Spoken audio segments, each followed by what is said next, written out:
Akan datang satu masa di mana umatku akan terhalang melaksanakan haji dan umrah. Itu tanda kemunculan Imam Mahdi yang akan memimpin dunia ketika dunia bergejolak. Sekarang apa penyebabnya? Pandemi corona. Sepi yang namanya.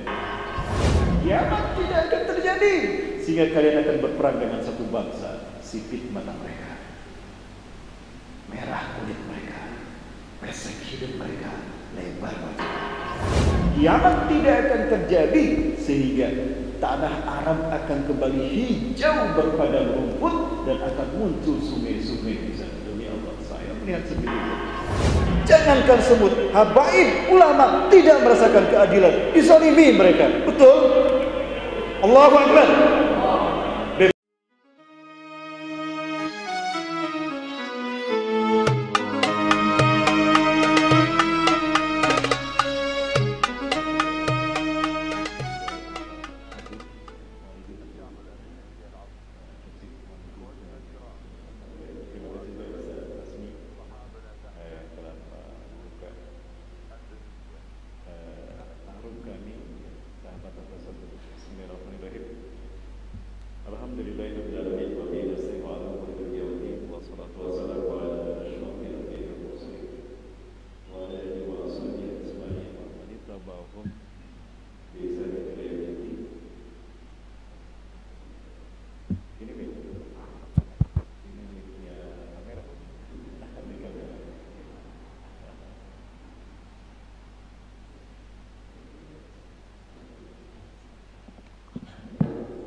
mudah-mudahan semua langkah ini bisa menjaga kaki di tanah Palestina, bumi para nabi dan rasul. Satu bumi yang Allah perlihatkan kepada ibunda Rasulullah SAW, Siti Halimah, ketika beliau dilahirkan.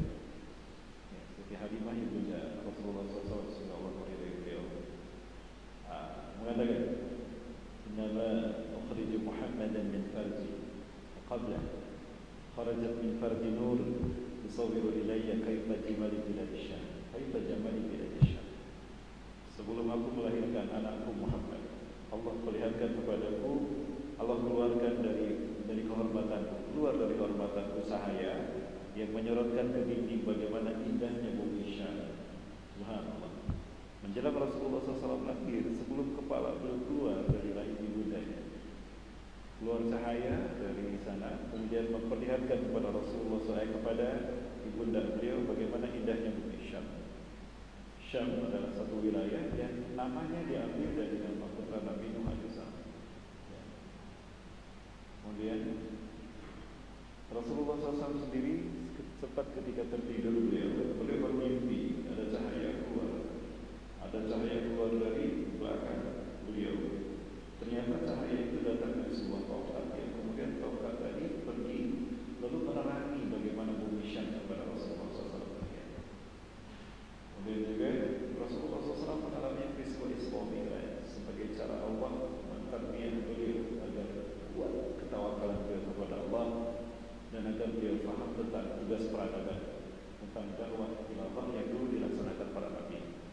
Pada saat itu Allah Subhanahu wa taala perlihatkan peradaban para nabi dan rasul di muka bumi. Itulah peristiwa Islam dari Mekah ke Masjidil Aqsa, yaitu Masjidil Haram ke Masjidil Aqsa, 1233 km pada tahun 11 Bisa di bulan Rajab, tepat tanggal 27. Kemudian Allah perlihatkan kerajaan Allah di alam semesta, maka dinaikkan Rasulullah ke Sidratul Muntaha. Ya, Mi'raj. Dalam peristiwa itu Rasulullah mendapatkan satu pencerahan luar biasa. Beliau mendekat kepada Allah. Ya. Kemudian Allah mewajibkan salat langsung tanpa perangkat malaikat surga. Bapak Ibu yang dirahmati Allah.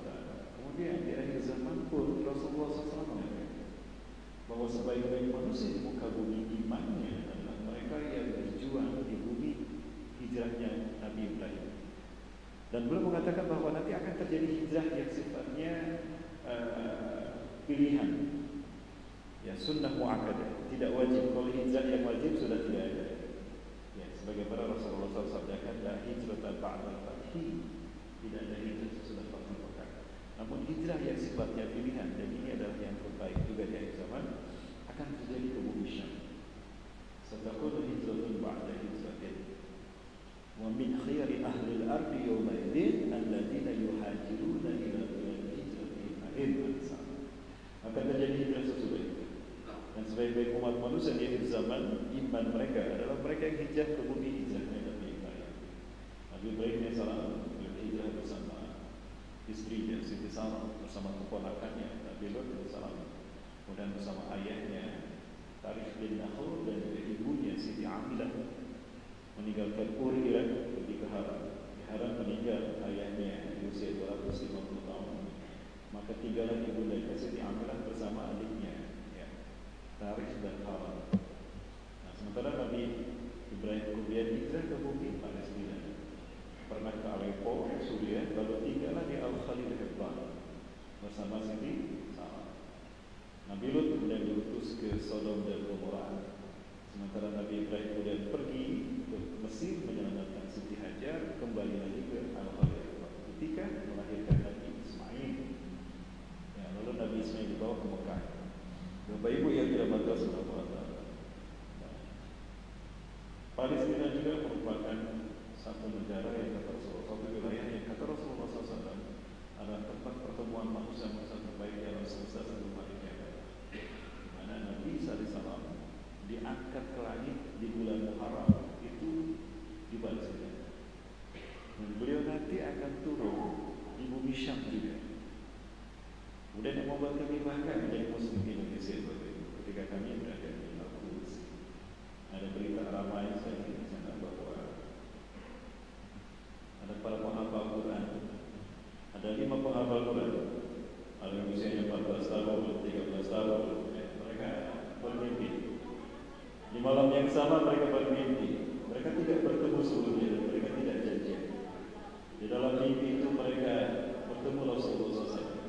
Rasulullah hadir dalam mimpi mereka dan bersabda, "Ya ahla Syam, ya ahla Ghazal, innal ladina sayuharirukum min zulkil Yahud wa yu'aduna al-Quds ala rihabiqam ikhwatukumul muslimun al-Indonesia." Rasulullah SAW menyebutkan Indonesia dalam mimpinya. Hal ini yang membuat kami bersemangat untuk berjuang, dan insyaAllah kita sampai ke Palestina. Dan juga kenapa harus Palestina kita bantu? Jangan lupa, negara pertama yang mengakui dan mengucapkan selamat atas kemerdekaan Indonesia, Palestina. Di saat dunia belum mengakui kemerdekaan kita, Palestina negara pertama yang mengakui kemerdekaan bangsa kita. Bahkan Syekh Sayyid Muhammad Amin Al-Husaini, beliau adalah cucu Rasulullah SAW, keturunan Rasulullah SAW di Palestina, dan beliau Imam Masjidil Aqsa. Tahun 1944 beliau berdakwah safari dakwah kemana-mana, mengingatkan Indonesia insya Allah merdeka, insya Allah merdeka. Ayo kita bantu Indonesia, sedekahkan harta kalian untuk membantu perjuangan para ulama Indonesia untuk memerdekakan NKRI. Maka diundanglah pembesar-pembesar Indonesia, Bapak Muhammad Hatta hadir ke Palestina bertemu dengan beliau maksud saya, dan juga Dr. Muhammad Nadir, dan juga Dr. Kiai Haji Abu Salim, ya semuanya bertemu dengan petinggi-petinggi Palestina, dan mereka mendapatkan sedekah harta yang banyak sekali. Salah satunya dari Syekh Ali Tahir, dia orang terkaya Palestina, dia habiskan uangnya di bank, dia sampaikan ini, aku gunakan untuk ambil, ini hadiah dariku, ambil untuk membantu memilih kemerdekaan kalian. Bapak Ibu, maka kita punya hutang kemerdekaan pada Palestina. Demi Allah, terakhir kami berkunjung ke Palestina 2020 kemarin, kami menyaksikan bagaimana Palestina masih dijajah. Betapapun PBB sudah menerima keanggotaan Palestina sebagai anggota PBB, tapi Israel masih melakukan agresi, terutama di Gaza. Bapak Ibu yang dirahmati Allah, itulah salah satu pilot project kami, ikut membantu pembebasan di Palestina dan juga hasil bangsa. Insyaallah pembebasan ini yang membawa pada waktu yang mulia. Amin. Bapak Ibu yang dirahmati Allah, yang saya hormati dan saya muliakan Allah, pimpinan Bapak Kepala Batu Uda dan Haji Ibu, yang saya hormati saya muliakan Allah, Pak Kecik, dan Kecik Banggoy atau Kecik yang lain. Betul menyebutnya baik, Kecik ya. Yang dia para asatidah, kalau ada tuh nama ulama semuanya Allah rahmati dan saya muliakan karena Allah. Hadirin kaum muslimin yang berbahagia. Di media massa memang saya diviralkan sebagai Ustaz akhir zaman. Saya tidak pernah mendeklarasikan kalau saya sebagai Ustaz akhir zaman. Tolong panggil saya Ustaz akhir zaman. Kalaupun saya ingin mendeklarasikan diri, mungkin saya akan mendeklarasikan diri sebagai Ustaz akhir bulan saja. Kalau Ustaz akhir bulan aman ya. Baik Bapak Ibu dan Bapak,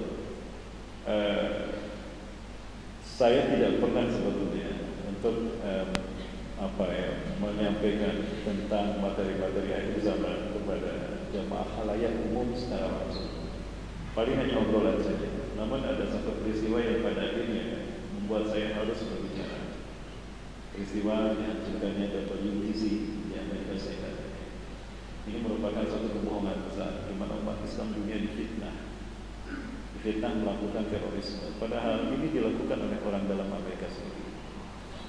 Di hari pertama terjadinya peristiwa ini, kami sudah curiga.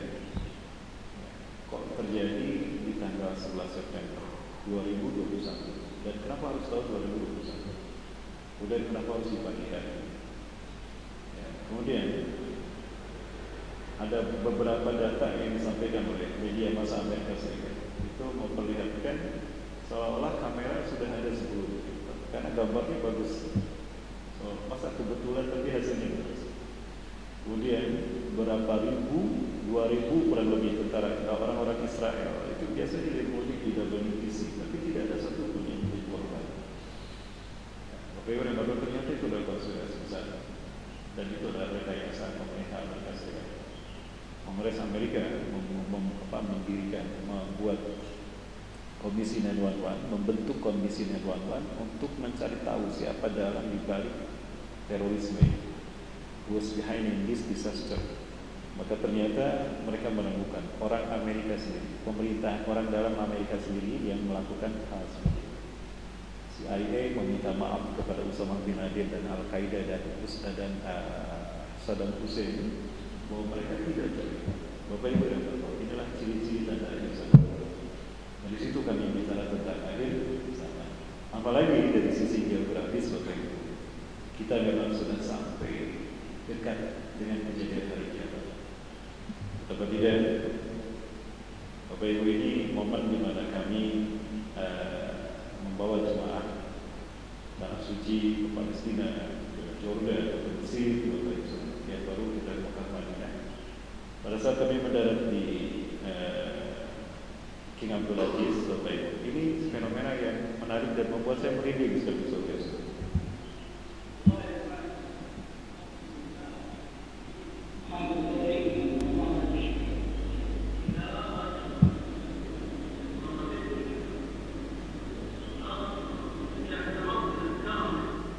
Sepanjang perjalanan saya ngobrol dengan supir tentang situasi politik Arab Saudi saat itu. Ini 2018 bulan Desember. Bapak Ibu, adakah Bapak Ibu menyadari ini tanda kiamat dengan Bapak Ibu? Rasulullah SAW bersabda, La taqumu as-sa'atu hatta yaruda ardul arabi murujan wa anhara. Kiamat tidak akan terjadi sehingga tanah Arab akan kembali hijau berpadang rumput dan akan muncul sungai-sungai di sana. Demi Allah, saya melihat sendiri Bapak Ibu. Sepanjang jalan kami istighfar, Masya Allah, inilah bukti apa yang Allah berikan. Ini 2018.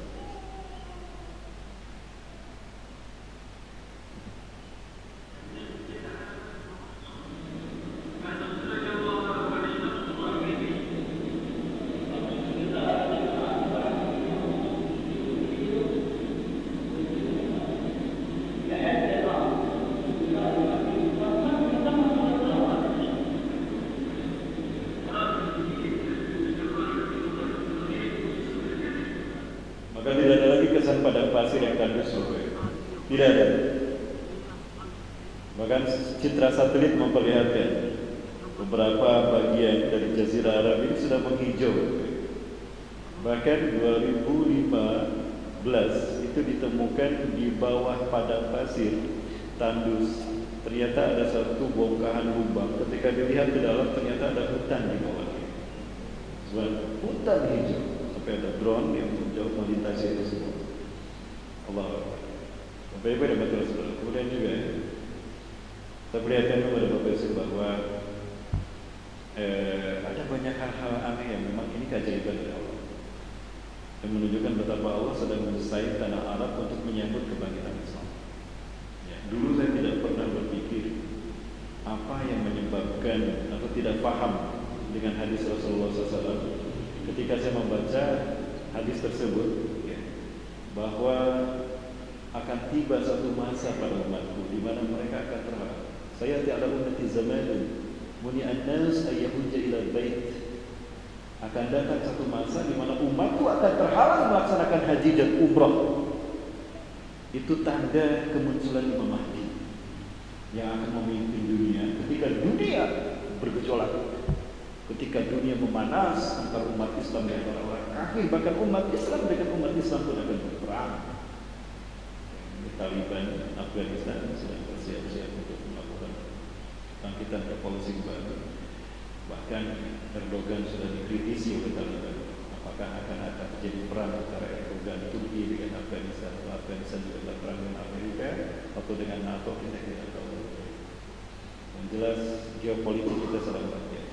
Nah, hari ini diikuti dengan bagaimana Allah mendesain tanah Arab untuk menyambut kebangkitan Islam. Hari ini kita paham. Hari ini saya paham kenapa Rasulullah SAW mengatakan akan datang satu masa di mana manusia akan terhalang melaksanakan ibadah haji dan umrah ke Baitullah. Sekarang baru paham apa penyebabnya? Pandemi corona. Sepi yang namanya Mekah. Allahu Akbar. Kami melihat Mekah, Masjidil Haram itu sepi sekali, Bapak Ibu. Bencana alam bisa terjadi di seluruh dunia ketika Ka'bah sepi dari orang-orang yang tawaf.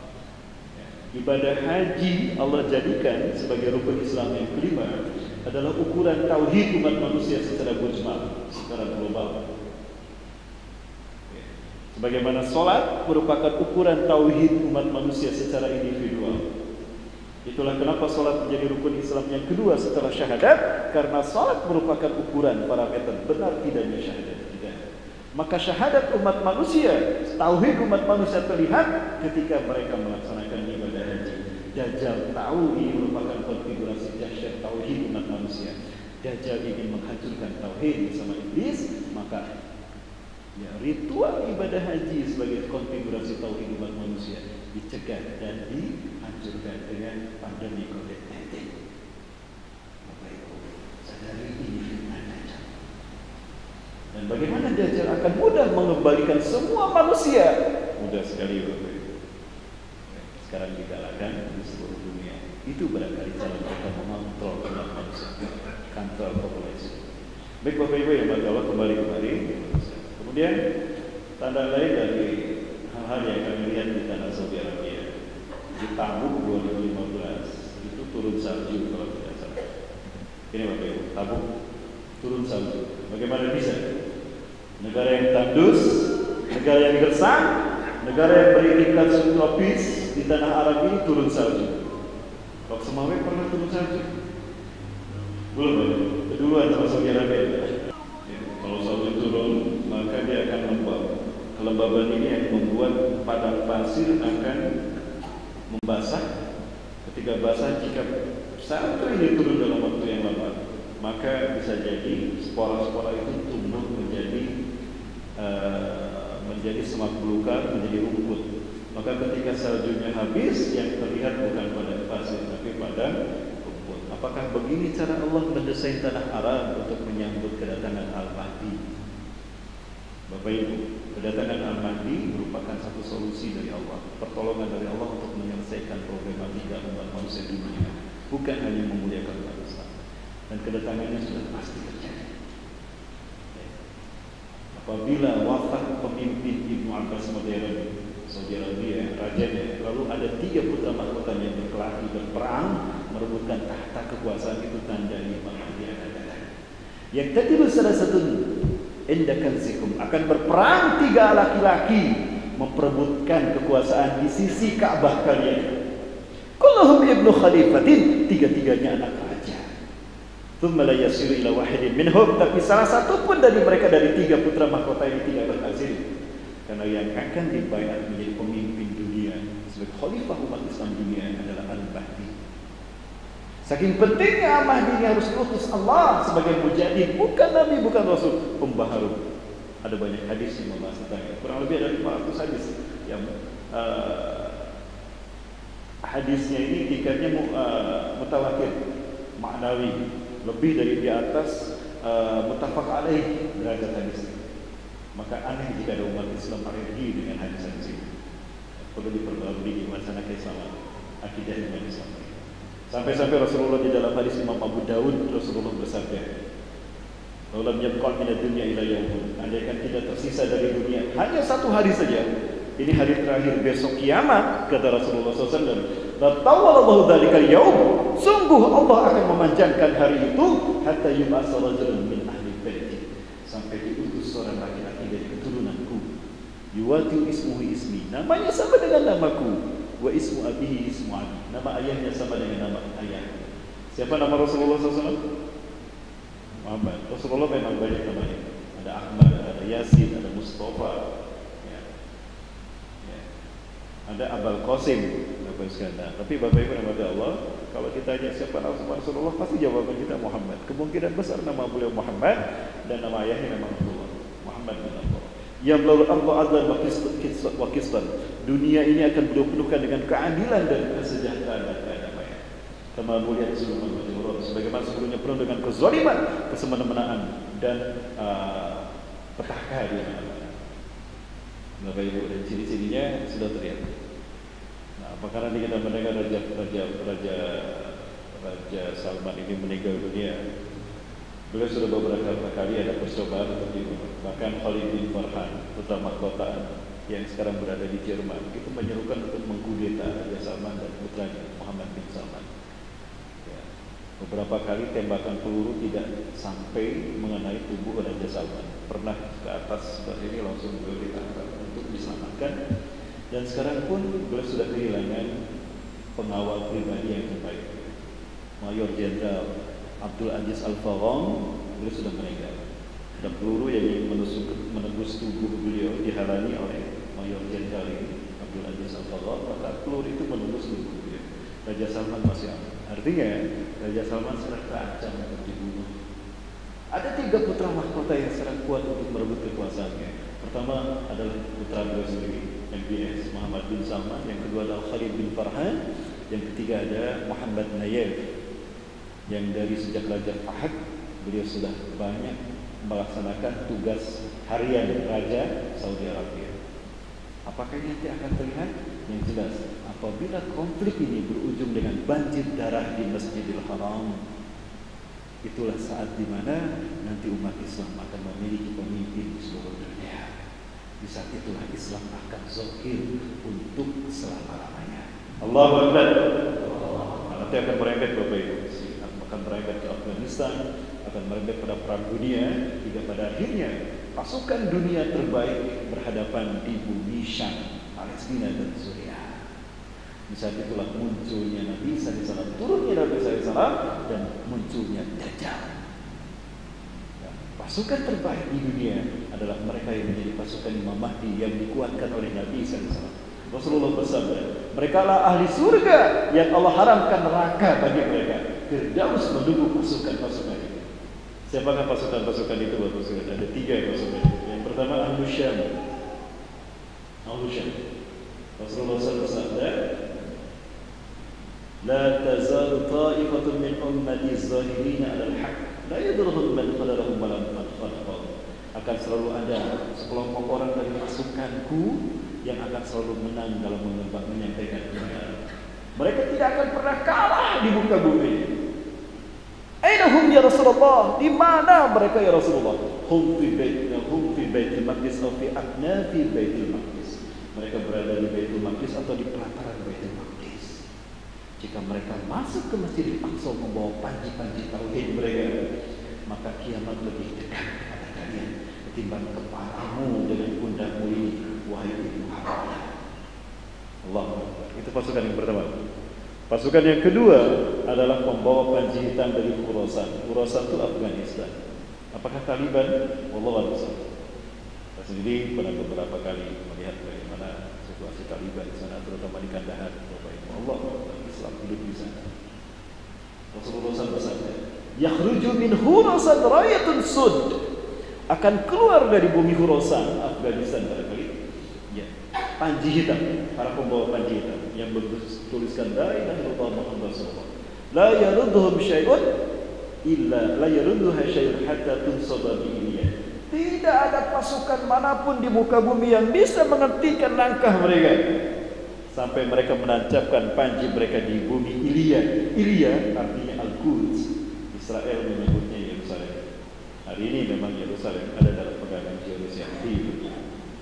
Manapun kita menghadap ke Yerusalem, bahkan ketika kita mau masuk ke Masjidil Aqsa, kita dijaga oleh tentara Israel. Ya, mereka menjaga dengan senjata-senjata yang lengkap. Salah satu momentumnya, Allah. Sesuatu yang membuat kami berdebar-debar Bapak Saudara, apakah saya bisa masuk membawa jamaah ke Masjidil Aqsa saat itu? Itu perjuangan kami sejak beberapa tahun belakang.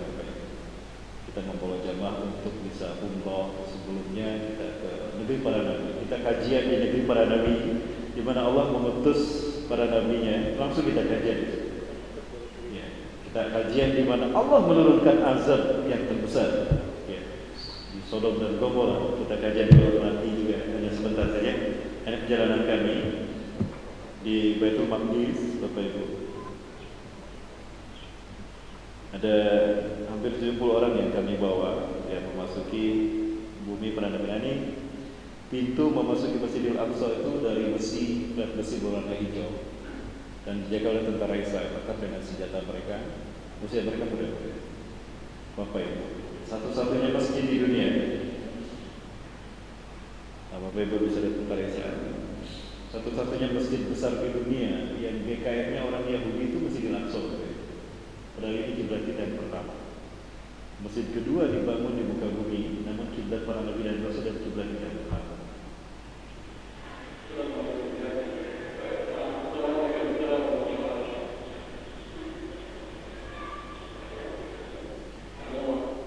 Ya maksud saja dikontrol. Dikontrol, yang usia 40 tahun orang Palestina tidak boleh masuk. Mau masuk langsung ditembak. Ada ketahuan pemuda Palestina di dalam langsung sniper. Setiap penjurunya ada sniper. Ya, dan ada CCTV. Jadi kalau kita PPKM ini mengawasi kita masuk masjid, dari dulu Al-Aqsa sudah seperti dulu. Bahkan listriknya sekarang sudah dihentikan. Hanya beberapa kali saja, mungkin dalam seminggu sehari 2 kali mereka menyalakan listrik. Maka listrik Al-Aqsa itu dari genset yang ada di bawah Masjid Qibli yang berkubahkan abu-abu. Di dalamnya ada Old Aqsa, ada tangga masuk ke bawah, dan itu masjid tua, Al-Aqsa tua. Di situ ada genset raksasa yang minyaknya itu dari sumbangan umat Islam seluruh dunia selain Palestina. Alhamdulillah Indonesia termasuk negara terbesar menyumbang minyak untuk menyalakan Masjid Al-Aqsa. Rasulullah bersabda kepada Siti Maimunah, ziarahilah kalian Al-Quds dan sholatlah di sana. Jika kalian tidak bisa sholat di sana, tahaddau bi amwalikum, ya, au bizilkum, maka sumbanglah, berikanlah hadiah kepada Al-Quds dengan harta atau dengan minyak kalian, karena itu sama dengan kalian sholat di Masjidil Aqsa. Bapak Ibu ada donasi untuk Palestina. Sebagian kami minta izin untuk menjadi biaya menerangi Masjidil Aqsa. Pahala kita adalah pahala salat mereka yang salat di Masjidil Aqsa. Dan salat di Masjidil Aqsa 1000 kali lebih baik daripada salat dimanapun, ya, kecuali Mekah dan Madinah. Bapak Ibu rahmati Allah, saya lihat di seluruh dunia ini salat Bapak Ibu. Bahkan dari Eropa pun banyak. Dan alhamdulillah Indonesia tidak pernah absen dalam salat 5 waktu di Masjidil Aqsa. Selalu ada Indonesia dan Indonesia di sana. Kenapa demikian? Barangkali ini menjadi isyarat kalau kita layak akan membebaskan mereka. Yakin Bapak Ibu? Ya, yang jawab sedikit ini, yang lain pesimis ya. Bapak Ibu yakin? Bapak Ibu, ini saya melihatkan sebuah hadis yang membuat kami bangga menjadi Muslim Indonesia. Betapapun hadis ini tidak mengatakan tentang Indonesia, Bapak Ibu. Ya. Demi Allah, saya tidak mengatakan hadis ini tentang Indonesia. Namun kami bertanya kepada dosen-dosen kami di sana. Kami mulai zaman bersama Syekh kami Palestina, yang antara mereka ada aktivis Hamas, ya, ada Jihad Islami, ada juga dari Fatah, Bapak Ibu. Bapak Ibu rahmati Allah, membuat saya bangga menjadi Muslim Indonesia. Nah, kita lihat ini ada hadis Rasulullah SAW.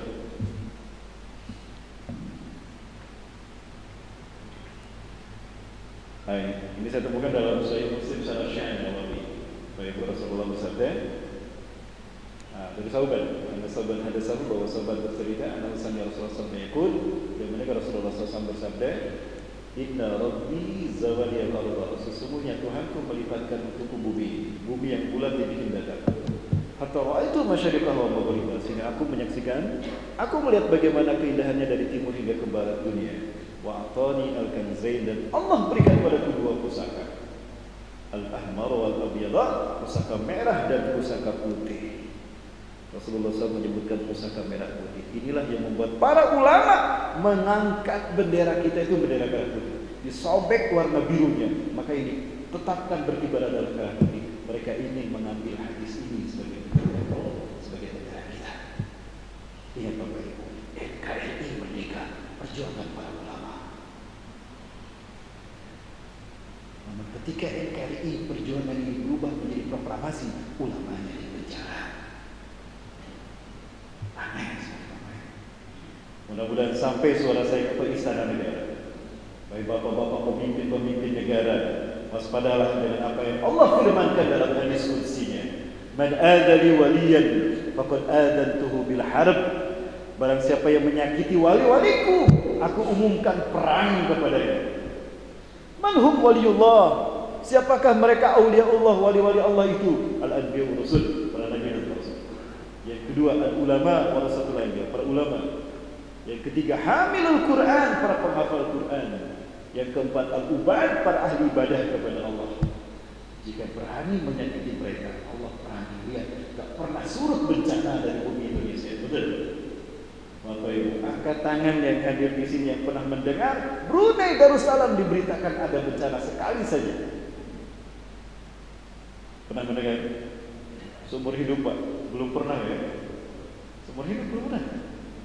Brunei terkena gempa, tsunami atau apa? Belum pernah. Indonesia? Kok bisa? Kita mayoritas Muslim, banyak masjid di tanah air kita, banyak daya di Aceh dan banyak. Kalau Aceh sih spesial ya, makanya saya sedang di Aceh Bapak. Mohon maaf. Banyak ulama, banyak masjid di Indonesia. Tapi kenapa terjadi bencana? Dua penyebabnya. Sinfani min ummati, ila saluhan salahatil ummah, wa ila fasadat fasadatil ummah. Ada dua pilar dari umatku. Jika keduanya baik, sejahteralah umatku, aman makmur umatku. Tapi jika keduanya hancur, hancurlah umatku. Al-ulama wal umara, ulama dan pemimpinnya. Jika ulamanya lurus sesuai dengan Quran dan Sunnah, istiqomah sampai akhir hayat berjuang di jalan Allah, tidak tergiur dengan pangkat dan jabatan, apalagi sebatas wakil ya. Dan jika pemimpinnya ada dalam bimbingan ulama, takut kepada Allah, amanah dia, maka sejahteralah mereka. Tapi Brunei Darussalam sebaliknya, jika hancur jelas. Brunei Darussalam adalah negara yang pemimpinnya patuh pada ulama. Mereka ingin Brunei ini, pemimpinnya mengatakan, saya ingin Islam tegak di bumi Brunei Darussalam. Pertahankanlah agama walaupun banyak orang tidak menyukainya. Itu ceramahnya Hasan Al-Banna. Di negara kita pernah mendengar pemimpin kita ceramah seperti itu? Tidak. Tapi saya bangga dari Muslim Indonesia. Kemudian Rasulullah bersabda, wa ana ummati sayablughu mulkuha mazawaliya min ummatku, nanti akan sampai kekuasaannya dari timur hingga ke barat. Bapak Ibu yang berkata, saya tidak mengatakan hadis ini Indonesia. Namun ketika kami bertemu dengan guru kami, ini dosen-dosen kami, saya Alia Kepala Basi, kami belajar sejarah Basi dan beliau. Kami salat subuh di Masjid Qibli. Ini Al-Aqsa. Al-Aqsa sebelah sini ada Masjid Damafda atau Kubatul Salah. Di sini terdapat batu Miraj, batu yang dinaiki Rasulullah ketika naik ke Pisau Miraj, atau juga disebut Kubatul Salah. Dan ini Masjid Qibli. Disebut Masjid Qibli karena masjid ini adalah masjid pertama yang digunakan oleh kaum muslimin pada zaman Rasulullah SAW ketika turun Al-Baqarah 144. Qad nara taqalluba wajhika fis sama, ya. Nah, salat pertama menghadap Ka'bah itu di masjid itu dan salat asar. Maka masjid ini dinamakan Masjid Qiblat. Nah, di bawah lantai ini ada Masjid Buraq. Sampingnya lagi di bawah lantai ini ada Masjid Aqsa, di bawahnya Masjid Al-Aqsa, Aqsa tua. Di sampingnya lagi ada Masjid Marwani, di mana Rasulullah mengimami 1.500 Nabi dan Rasul ketika Mi'raj, ketika Isra. Bapak Ibu, ini saya bertanya pada beliau, bagaimana pendapat Syekh Ali Yaqub Al-Basi ini tentang hadis tadi, hadis merah putih. Dan ini adalah Imam Dr. Yusuf Abu Sunainan, beliau Imam Masjid Aqsa, satu dari 4 imam. Salat asar kami diimami beliau dan kami diundang untuk beraudiensi. Kami minta waktu kepada Syekh ini sebentar saja untuk para jamaah umrah itu bisa berngobrol dengan beliau. Dan ini Dr. Yusuf Abu Sunainan, beliau mengimami kita sholat tarawih di Jogja kalian 2016 bulan Ramadan 2016. Bapak Ibu, mereka mengatakan kepada kita, ala kulli biladin alladzina yaqbaluna al-islam madinahum antum ya Indonesia lamma yakhtarkumullah li zalihid qabla sa'at. Dari seluruh negara yang menerima Islam sebagai agamanya, tinggal kalian semua, hai Indonesia, hai Nusantara. Beliau menyebutkan Nusantara yang belum Allah pilih memimpin kebangkitan Islam. Arab Saudi sudah di zaman Rasulullah SAW dan para sahabat. Betul? Afrika sudah di zaman Salahuddin Al-Ayyubi 1100-an menang dalam perang salib. Pusatnya di Mesir, Islam menyebar seluruh dunia. Eropa sudah di masa Muhammad Al-Fatih menjadi Sultan Turki. 29 Mei 1453 beliau menguasai 22 negara di muka bumi di usia beliau 21 tahun. Dan negara terakhir yang beliau kuasai adalah Konstantinopel. Apakah ini sesuai dengan apa yang dijanjikan Rasulullah? Sepertinya ya. La tuftahanna al-Konstantiniyah. Sungguh Konstantinopel akan dibebaskan oleh orang terbaik. Pada ni'mal amiru amiruha. Sebaik-baik pemimpin dunia adalah pemimpin pasukan yang membebaskan Konstantinopel. Wala ni'mal juyusuha. Dan sebaik-baik pasukan adalah pasukan yang membebaskan Konstantinopel. Ya, tinggal Asia, Bapak Ibu yang belum Allah pilih memimpin kebangkitan Islam. Bahkan beliau menyebutkan Nusantara. Mimpi para penghafal Quran, Bapak Ibu di Al-Quds. Mereka membuat kami gembira dan membuat kami bangga menjadi Muslim di Indonesia. Betapapun kami kecewa kepada bangsa ini karena tidak pernah pemimpin yang aspiratif kepada para ulama. Tidak salah kalau rakyat Aceh pun sempat kecewa karena janji Soekarno tidak tertunaikan. Betul? Padahal Aceh ini sumbangannya untuk kemerdekaan Indonesia besar sekali, Bapak Ibu. Betul? Aceh ini menyumbang juga kemerdekaan untuk Palestina, Bapak Ibu. Apa perjuangan untuk Palestina? Ada ulama Aceh, Bapak Ibu, dia cerita, ya apalagi di Mekah, insya Allah di Mekah ada sumbangsih besar ya rakyat Aceh di Mekah. Sampai sekarang pun alhamdulillah dapat barokah. Betul, Bapak Ibu? Boleh saya dapat barokah juga? Terima kasih, Bapak Ibu. Baik, Bapak Ibu dapat Allah. Itulah kenapa kami ikut membiayai para penghafal Quran. Dan para penghafal Quran, mereka ada yang yatim piatu, ada yang rumahnya hancur, orang tuanya pun sudah meninggal dunia. Mereka kita biayai, karena mereka inilah yang akan memberikan kabar-kabar yang membuat kami bahagia. Mereka lah yang mengabarkan pada kami kalau Rasulullah SAW menyebutkan merah putih dalam mimpinya. Ini adalah prosesi terakhir, mereka menghatamkan 30 juz sekali duduk dari pagi sampai malam. Satu orang satu hari satu malam satu hari. Ada 14 orang yang sudah hatam 30 juz, alhamdulillah. Oke,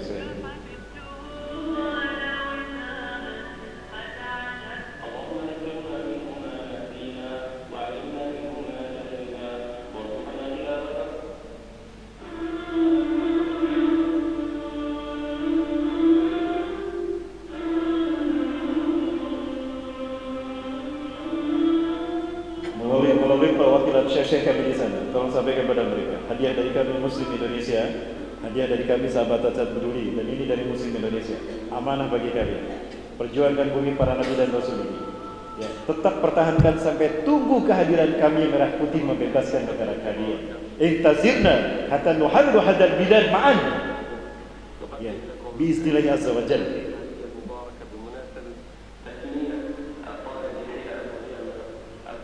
Indonesia saya tidak yang membantu kami untuk bisa menyalurkan donasi ini dan membantu menyampaikan kepada mereka siap mengerjakan berbagai.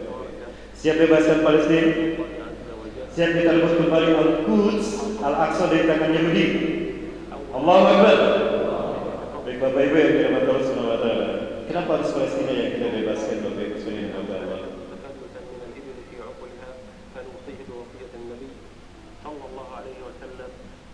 Bapak Ibu yang dirahmati Allah Subhanahu wa taala.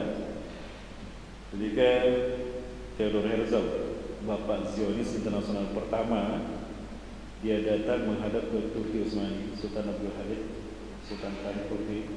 Dia meminta negara, dia meminta tanah.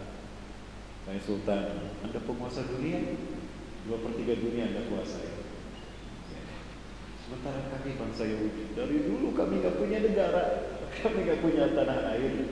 Tolong minta sepetak tanah untuk kami bangun sebagai negara kami. Sebetulnya Sultan Abdul Hamid ingin memberikan itu kepada mereka, tapi Sultan Abdul Hamid curiga, jangan-jangan mereka ingin minta Palestina. Ternyata betul. Sultan Abdul Hamid nanya sama siapa Theodor Herzl, kalian minta apa? Minta mana kalian? Ternyata mereka minta Palestina. Beri kami tanah Palestina, akan kami bangun negara kami di sana, dan akan kami bantu Anda membangun ekonomi dunia. Kami anggap lunas hutang-hutang Turki kepada kami, dan akan kami bangun ma'had-ma'had jamiah di bumi, di seluruh dunia atas nama Turki Utsmani. Tapi tolong beri kami Palestina. Bagaimana sekarang ada luar negeri datang ke tanah air kita, minta tanah kepada pejabat kita, pada penguasa negara kita, dikasih tidak?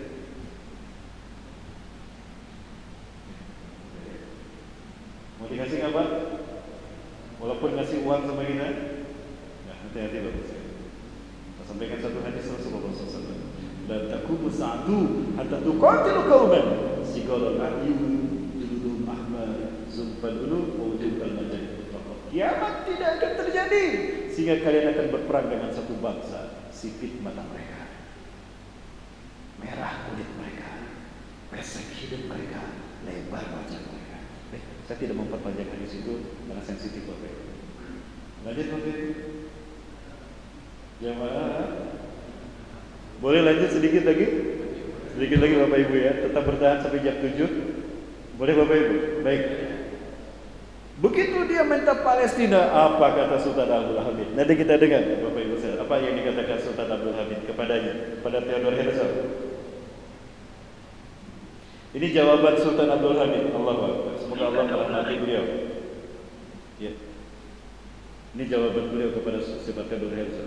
Mau salam sama beliau, jangan sentuh tangan. Andaikan kalian minta apapun silakan ambil. Tapi kalau kalian minta Palestina, lebih baik aku ditusuk dengan besi panas daripada aku memberikan tanah Palestina. Palestina bukan milik kami, Palestina milik umat Islam seluruh dunia. Luar biasa. Ini jawaban beliau dan bagaimana sambutan pemimpin Indonesia saat itu. Yang namanya sama dengan nama beliau, Abdul Hamid, Pangeran Ontowiryo. Ya, Mas Ontowiryo, Pangeran Diponegoro. Inilah Indonesia untuk Palestina. Sejak zaman dulu semangat perjuangan kita membela Palestina selalu membalas sampai hari ini insyaallah. Bila Palestina dimusnahkan pada suatu hari, maka mereka mulai mengambil Palestina tanpa membayar harga. Akan tetapi bila aku masih hidup, aku lebih rela menusukkan wajah berbuku daripada melihat tanah Palestina diinterasi dan dipisahkan dari bangunan Islam. Perpisahan dengan suatu tidak akan terjadi. Aku akan memulai pembicaraan seputar lagi aku sendiri dan cinta.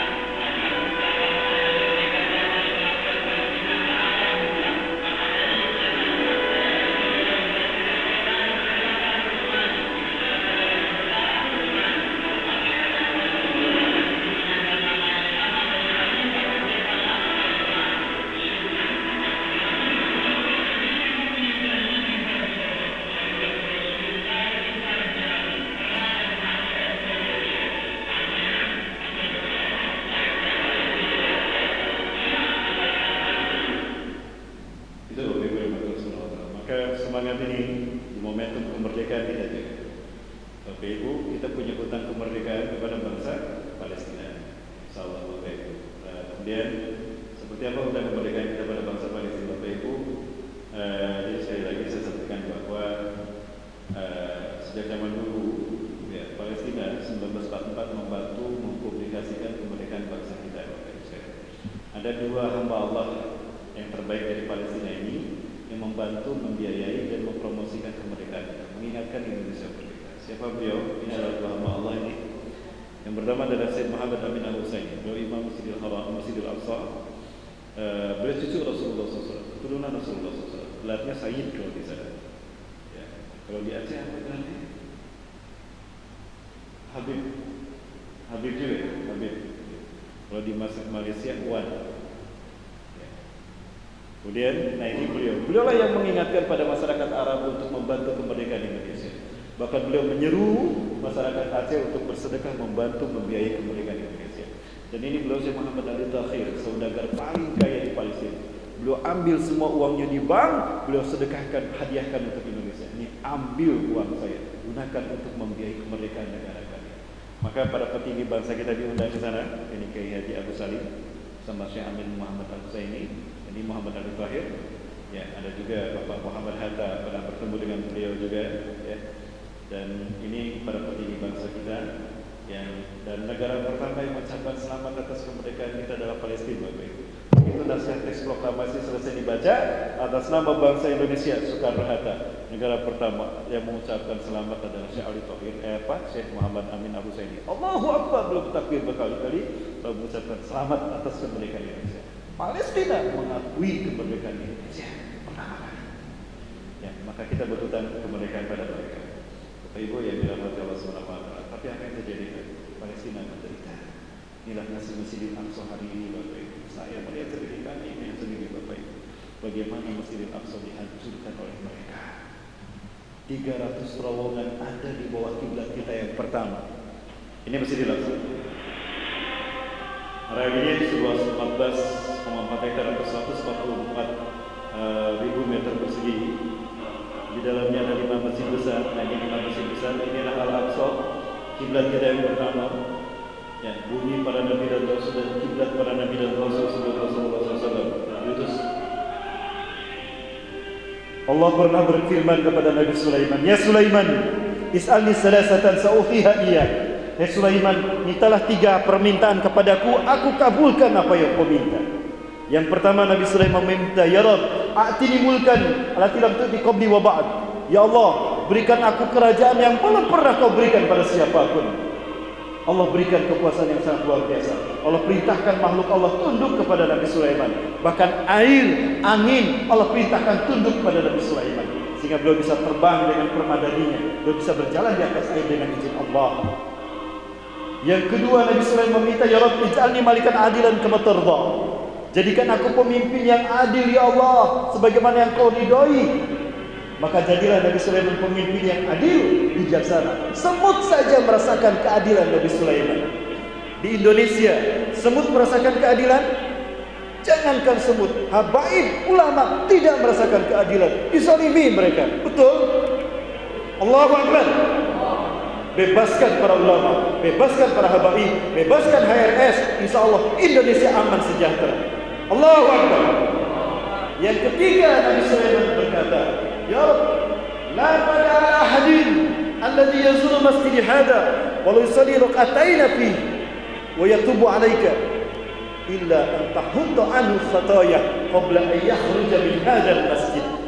Ya Allah, jangan kau biarkan siapapun ya Allah dari hamba-Mu sesudahku ini sampai hari kiamat, siapapun yang datang ke masjidku ini, mereka walaupun sholat 2 rakaat di dalamnya ya Allah bertobat kepadamu, melainkan Kau hapuskan semua dosa-dosanya sebelum dia keluar dari masjidku ini. Allah Akbar. Rasulullah bersabda, Allah mengampunkannya. Inilah salah satu keutamaan kita berziarah ke Masjidil Aqsa dan sholat di dalamnya. Datang kita berziarah ke Masjidil Aqsa, bertaubat kita kepada Allah di sana, sholat kita di sana walaupun cuma 2 rakaat. Keluar dari masjid ini bersih kita tanpa dosa. Berdoalah Bapak Ibu sekalian, dan kami pun mendoakan Bapak Ibu. Kita sama-sama berdoa dan kita bisa bersedia ke sana. Ya, Bapak Ibu siap membalas budi Palestina, memerdekakan Palestina, siap membebaskan Masjidil Aqsa. Baik Bapak Ibu, sambil nanti Ustaz Doni menyampaikan, saya perlihatkan begini nasib Masjidil Aqsa di bulan Ramadan, termasuk bulan Ramadan kemarin. Yang boleh sholat di dalam orang tua, para pemudanya hanya di luar Masjidil Aqsa, di jalan-jalan luar, jauh dari Masjidil Aqsa. Itu pun dibubarkan dengan cara paksa ketika sholat tarawih sampai berdarah-darah. Saya Rahmat Baik ini menyerahkan waktu kepada Ustaz Doni Widiasa. Silakan Ustaz Doni.